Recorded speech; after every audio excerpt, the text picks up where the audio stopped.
Merci beaucoup. Il n'y a pas aucun lobbying cardiologique, hein. Les cardiologues sont des moutons.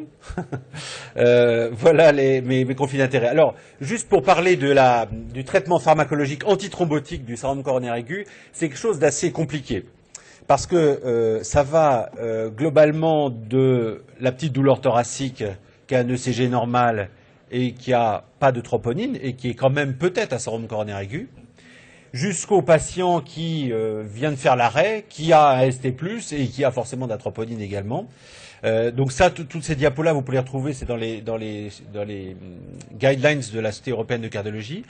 Et donc en fait, finalement, c'est pas du tout les mêmes patients. Il y a un grand range de patients, et ça va être un art finalement et une grande réflexion de savoir chez qui on va utiliser quoi, et ça va être le sens de ma présentation. Alors juste avant d'aborder sur le traitement, juste pour vous rappeler que les événements coronaires aigus, on les regroupe tous. Pourquoi est-ce qu'on regroupe finalement la simple petite douleur thoracique avec troponine négative et le ST+, qui va mal? On les regroupe tous parce qu'on pense que la base, et ça a été dit très bien auparavant, que la base de le physiopathe, c'est un thrombus intracoronaire. Et à partir du moment où on pense que dans l'histoire du patient, il y a un thrombus intracoronaire, eh bien, c'est un syndrome coronaire aigu, parce que la vie d'un thrombus, c'est de bouger beaucoup, c'est de grossir naturellement, et donc de devenir obstructif. C'est comme ça qu'un ST- devient un ST+. Et donc c'est la base physiopathologique qui fait qu'on réunit dans le même sac toutes ces pathologies la simple douleur thoracique qui pourrait être un ST+, un SC, ST-, jusqu'au ST+, en arrêt. Alors voilà une image de thrombus. Vous voyez que ça n'atteint pas toujours une artère qui a une sténose sévère, et c'est bien le paradoxe. C'est des fragilisations de plaques qui sont souvent des plaques jeunes avec une petite chape fibreuse. Si on avait fait une coronarographie à ce patient-là avant qu'il meure 2 jours ou 3 jours avant, on n'aurait quasiment rien vu. On aurait vu une petite irrégularité à l'endroit de la lésion, mais on n'aurait absolument rien fait. Et c'est tout le paradoxe du ST+, c'est que ça apparaît dans 50% des cas sur des plaques jeunes qui sont pas très très serrées. Alors le problème qu'il y a quand on a un patient chez qui on suspecte un syndrome coronaire aigu, alors on suspecte souvent un syndrome coronaire aigu parce qu'il y a une douleur, parce qu'il y a des modifications électriques et surtout parce qu'il y a de la troponine. Et je vais vous parler pas mal de troponine parce que c'est un élément majeur du diagnostic. Eh bien tout le problème va être de savoir est principalement sur des patients instables aussi, par exemple en réanimation. Si on est face à un patient qui a vraiment une douleur parce qu'il est en train de boucher son artère avec un thrombus, donc il est instable sur le plan thrombotique, ou si le patient a finalement une douleur parce qu'il a des lésions coronaires stables, mais que simplement, à un moment donné, pour des raisons X ou Y, il a eu besoin de plus d'oxygène, besoin de plus de nutriments, et il devient ischémique parce qu'il a recruté son myocarde pour une raison d'effort, de stress. Et tout le problème va être de savoir, quand on est face à un syndrome coronaire aigu, si on est vraiment devant quelque chose qui est un très gros risque thrombotique, donc un risque d'occlusion thrombotique aiguë, ou si c'est simplement finalement une plaque qui a peut-être une petite surcharge thrombotique locale, mais qui a parlé parce qu'il y a le patient qui est instable par ailleurs. Alors c'est tout le problème de la définition de l'infarctus et de la présence de troponine. Est-ce que la troponine est liée à un thrombus qui progresse ou est-ce que c'est lié à l'état général aussi du patient sur une maladie coronaire connue? Et on sait qu'il y a plein de choses qui peuvent provoquer l'augmentation de la troponine et la suspicion de syndrome coronaire aigu. Un patient par exemple qui est rapide, qui a une arythmie complète perforation auriculaire, un patient qui est en insuffisance cardiaque, un patient qui a une hypertension assez sévère ou au contraire un état de choc qui est en hypoxie. Donc ça c'est quelque chose que vous connaissez bien en tant que réanimateur. Et donc on a plein de causes dans lesquelles on peut provoquer une souffrance du myocarde sans qu'il y ait vraiment un problème thrombotique important. Et donc dans ce cas-là, ce patient, le traitement antithrombotique, certes on va le faire parce qu'on ne peut jamais éliminer qu'il y ait eu un thrombus local dans l'artère, mais on va le faire en ne prenant pas de risque de saignement. Et toute l'histoire du syndrome coronaire aigu va essayer de trouver la bonne solution entre je veux traiter le thrombus, mais je ne veux pas non plus trop faire saigner. Est-ce que ce patient est vraiment à très haut risque thrombotique ou est-ce que ce patient est simplement pas à très haut risque thrombotique, mais à risque d'ischémie parce qu'il a un problème hémodynamique associé? Alors la base du traitement, c'est 2 types de traitements. C'est d'abord le traitement anti-agrégant plaquettaire Et je vous ferai pas l'injure de vous rappeler que les plaquettes, c'est quelque chose de très compliqué. C'est quelque chose qui s'active avec plein de voies différentes, puisqu'il y a plus de 10 à 15 voies d'activation de l'agrégation plaquettaire. Et qu'en pratique, on peut en bloquer deux. On peut bloquer celle de l'aspirine, celle de l'acide arachidonique et celle de l'ADP, mais une plaquette reste active par plein d'autres voies. On a une deuxième façon de la bloquer, c'est de bloquer finalement la main de la plaquette. Lorsque la plaquette s'agrippe aux fibrinogènes ou aux facteurs tissulaires, elle le fait par les récepteurs GP2B3A. Et on peut bloquer aussi les plaquettes par ce biais-là. Mais finalement, quand on regarde un petit peu la littérature, ce type de traitement bloqueur des GP2B3A n'a jamais permis de prouver un vrai bénéfice par rapport à au fait de bloquer par les voies classiques de l'ADP et de l'acide arachidonique. Alors, le syndrome coronaire aigu et le thrombus intracoronaire, c'est des plaquettes, mais comme vous montre cette très belle photo en microscopie électronique qui a été faite par l'équipe de la Pitié, c'est pas que des plaquettes, c'est aussi des globules rouges, c'est aussi de la fibrine, et c'est bien sûr des plaquettes, et donc c'est non seulement des plaquettes, mais aussi de la coagulation classique. Et donc il va falloir, lorsque vous traitez, vous avez besoin d'un traitement antithrombotique chez un patient qui a un syndrome coronaire aigu, il va falloir traiter à la fois les plaquettes, mais également la coagulation générale. Je vous rappelle que les plaquettes provoquent l'activation de la coagulation générale aussi. Donc le choix, on va l'avoir. On va avoir d'un côté un traitement antiplaquettaire et de l'autre côté un traitement anticoagulant pour jouer sur les deux phases. Le traitement anti-agrégant plaquettaire, eh bien, on va avoir l'aspirine qui va être systématique. Chez tous les patients coronariens, l'aspirine reste la base du traitement. Peut-être que dans les années qui viennent, ça va changer. Il y a des études pour essayer de voir si on pourrait se passer d'aspirine, mais jusqu'à preuve du contraire, on ne s'est jamais passé d'aspirine. Donc l'aspirine va être toujours une base. Et puis après, on va avoir le choix entre soit des inhibiteurs de l'ADP avec des puissances variables, on va en reparler après, des bloqueurs GP2B3A, mais qu'on utilise nous maintenant quasiment plus qu'en rescue lorsque le patient ne va pas bien en cours de coronarographie. Donc voilà grosso modo le choix qu'on va avoir, qu'on va discuter. Et on va sur le plan anticoagulant, eh bien on va avoir le choix grosso modo entre l'héparine non fractionnée, l'héparine de bas poids moléculaire, le fondaparinux en termes d'héparine, et puis la bivalérudine qui est actuellement en période de retrait en cardiologie après avoir été très utilisée par les Américains.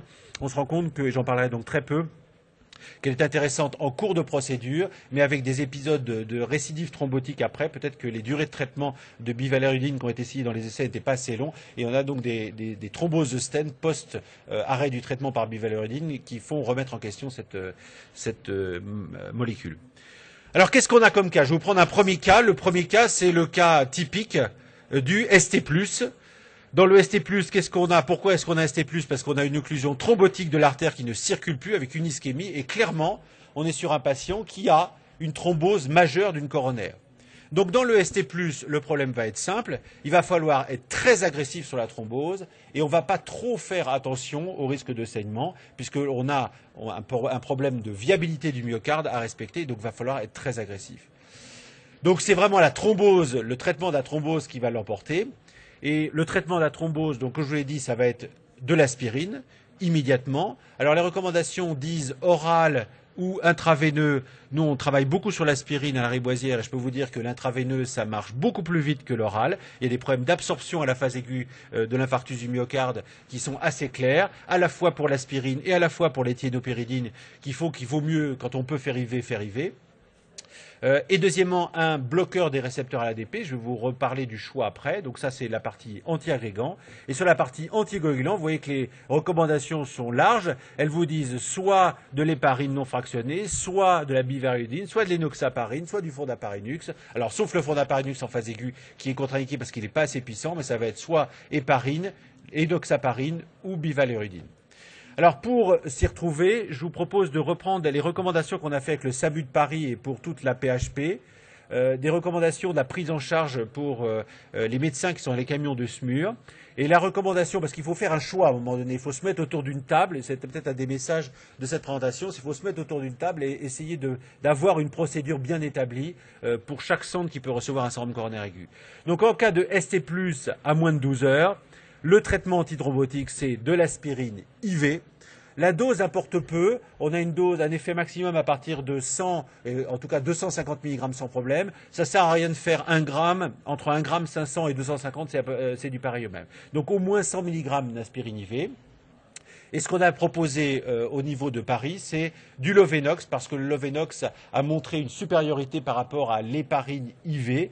Alors le problème du Lovenox, c'est qu'il empêche l'utilisation après de bivalériodine pour les cordographistes. Mais comme je vous ai dit que cette molécule était un petit peu en perte de vitesse, je crois que sans aucun risque, vous pouvez prendre du Lovenox à la dose habituelle. Donc ça, c'est la partie donc aspirine, Lovenox et Brilique ou Effiant. Alors, vous savez que l'Effiant, le Prasugrel, a une recommandation, a été largement étudiée dans cette indication-là. Le problème de l'Effiant, c'est qu'il a une contre-indication chez les personnes âgées, à plus de 75 ans, ou ayant un antécédent d'accident vasculaire cérébral, ischémique, transitoire ou permanent. Donc, dans ces cas-là, on va dire que le Brilique n'a pas ces contre-indications. Donc, dans le doute, le Brilique est plus facile à utiliser que l'Effiant. On fait toujours une dose de charge de ces molécules parce que le délai, c'est pas pour les rendre plus efficaces, c'est pour les rendre plus rapidement efficaces parce que ces molécules ont un délai d'action. Ce délai d'action est minimum de 2 à 4 heures et on sait qu'en ayant des doses de charge, on accélère le processus, l'activation, l'activité de ces molécules. Elles interviennent à ce moment-là plus tôt. On donne des antalgiques également. Alors vous savez qu'il y a une polémique actuellement sur la prise en charge par morphine de ces patients, parce que quand on regarde les effets de la littérature et l'étude atlantique l'a montré aussi, peut-être que l'injection de morphine à la phase aiguë de l'infarctus pourrait bloquer l'absorption d'un certain nombre de molécules, puisque ça provoque une paralysie digestive, et donc un blocage de l'absorption, et pourrait expliquer que quand on fait des méta-analyses sur l'utilisation de la morphine à la phase aiguë, eh bien on se rend compte que les patients morphinés ont peut-être un moins bon pronostic à la phase aiguë que les autres, peut-être par ce problème d'absorption. Donc, dans le ST+, c'est assez facile, ça va être aspirine, Brilique ou Effiant, en sachant que si vous avez hésité, mettez plutôt Brilique qui est plus large d'indication, en dose de charge, l'aspirine IV et le Lovenox. Et l'idée est d'aller emmener le patient le plus rapidement en salle de cathé. Il y a aussi les patients qu'on appelle STEMI-like, que vous pouvez traiter un peu comme des STEMI. C'est quoi un STEMI-like? C'est un ST-, donc il n'y a pas de sus-décalage, mais qui a des critères de gravité. Alors les critères de gravité qu'on prend pour un ST- qu'on fait devenir en fait comme un ST+, like, c'est un patient qui a une douleur thoracique qui dure, vous n'avez pas de sus-décalage de ST, mais la douleur thoracique dure plus de 20 minutes, se persiste. Souvent l'électrocardiogramme est modifié. Et puis on a soit un choc cardiogénique débutant, soit des troubles du rythme ventriculaire, et donc soit la persistance de la douleur pendant plusieurs dizaines de minutes. Et ce genre de patient, il faut s'en méfier. D'abord, ce que je vous conseille déjà, c'est de faire des électros qui varient un peu en hauteur. Parfois, quand on met V4, V5, V6, un espace intercostal en dessous ou au-dessus, on retrouve un sus-décalage qu'on n'avait pas vu sur le précédent électro. Donc refaites des électros avec des électrodes positionnés un peu différemment. Et chez ce type de patients qui sont des ST-, mais qui se présentent mal, graves, à cause du choc cardiogénique, à cause des troubles du rythme ventriculaire ou de la persistance de la douleur, eh bien, on va traiter-les comme des ST+. Alors, pour ce qui est de la fibrinolyse, le traitement antithrombotique de la fibrinolyse a été largement discuté de qui on fibrinolyse ou pas avant, sans polémique. Mais quand on prend la fibrinolyse, eh bien, on va faire un traitement qui est parfaitement établi dans les recommandations et que je vous ai résumé ici avec les recommandations du SAMU de Paris, qui sont lorsque l'on fait de la thrombolyse, on va quelque part réactiver les plaquettes parce qu'on libère des monomères de fibrine qui vont être activateurs de la plaquette. Donc il faut toujours faire de la thrombolyse avec à la fois des antiagrégants plaquettaires et de l'héparine IV. Alors vous pouvez trouver ces recommandations ici, que j'ai représentées ici, partout sur le net. C'est les recommandations donc du SAMU de Paris et des centres de cardiologie interventionnelle qui prennent en charge les patients sur la région parisienne. Donc en cas de thrombolyse, donc ça va dépendre un petit peu de là, je ne vais pas rentrer dans les détails, mais globalement c'est toujours la même chose, c'est antiagrégant plaquettaire de deux types, aspirine et thinopyridine, et un anticoagulant, Lovenox ou héparine. Alors, qu'est-ce qu'il en est du ST-? Alors dans le ST-, ça va être beaucoup plus compliqué, parce qu'autant dans le ST+, on sait qu'il y a de la thrombose de l'artère, il va falloir être agressif sur cette thrombose, donc on ne va pas trop faire attention au risque hémorragique, même s'il faut le faire quand même, mais on va être plus large. Alors que dans le ST-, Vous avez vu, le ST-, c'est beaucoup de choses. C'est peut-être une toute petite artère, c'est peut-être simplement un patient qui a une toute petite lésion thrombotique d'une artère, mais comme il est dans un climat hémodynamique qui est pas bon, et parce qu'il est en fibrillation auriculaire, parce qu'il est un petit peu hypoxique, eh bien, il a mal. Donc finalement, la charge thrombotique de l'artère, le problème thrombotique à l'intérieur de l'artère, est peut-être pas si majeur que ça. Et donc il va falloir faire très attention au risque de saignement, et actuellement, un ST- a autant de risques de thrombose que de risques de saignement. Donc il faut se méfier, et on sait que la survenue d'un saignement chez un patient qui fait un syndrome coronaire aigu est un signe de très mauvais pronostic sur le pronostic des patients qui saignent en phase aiguë de ST-, eh bien, enfin, juste après le ST-, ont un risque de mortalité qui est très élevé. Donc il faut éviter de faire saigner ces patients. Il va falloir faire la balance de dire, est-ce que je suis très agressif sur le traitement antithrombotique? Oui, si j'ai pas de facteur de risque de saignement, non, si j'ai des facteurs de risque de saignement chez ce patient. Alors, comment est-ce qu'on regarde si un patient a un risque thrombotique sur un ST- et un risque de saignement? Il faut faire des scores. Je pense que c'est la meilleure façon de faire. En plus, ça vous protège, je veux dire, vis-à-vis de vos pairs et dans les discussions.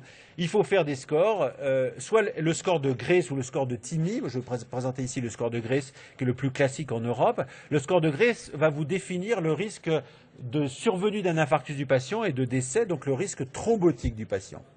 Donc ce score, vous pouvez le faire facilement sur votre téléphone portable, il est en logiciel libre sur tous les téléphones.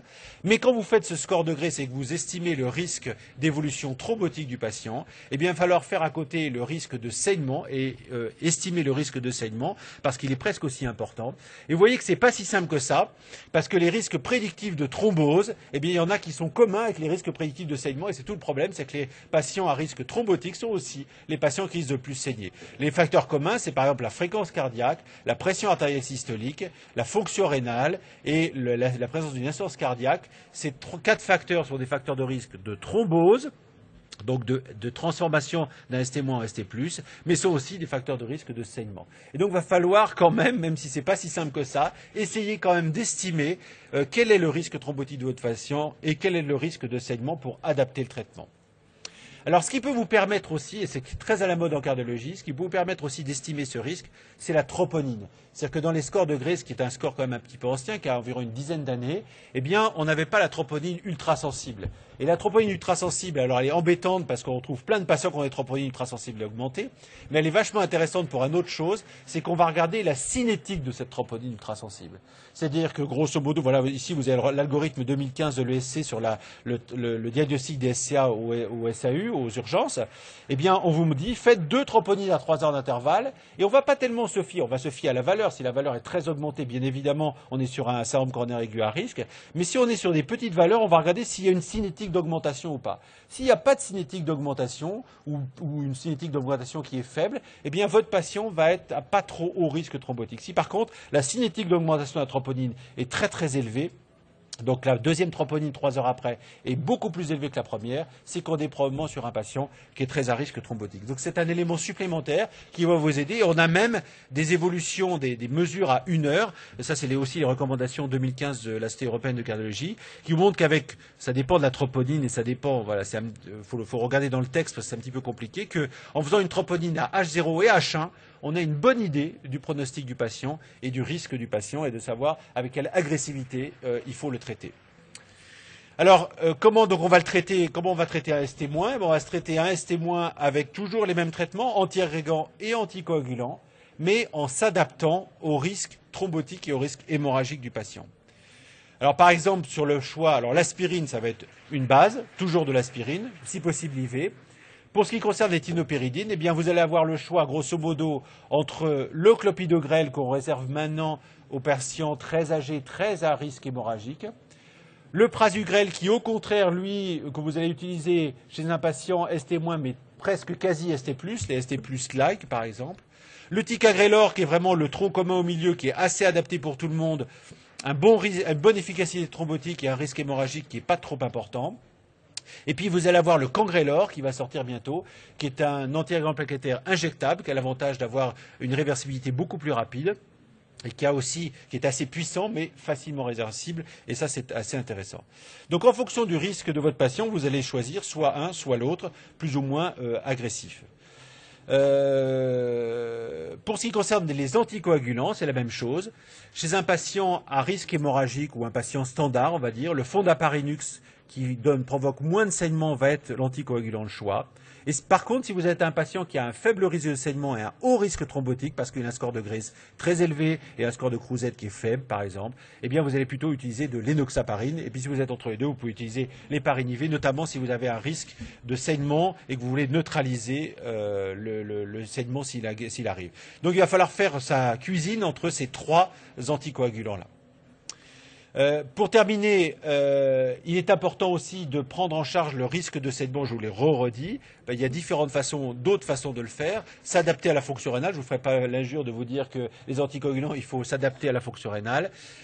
Nous, en coronographie, on utilise la voie radiale qui permet de diminuer le risque de saignement. Et il faut largement traiter, et on est assez systématique sur le traitement par IPP chez ces patients à risque.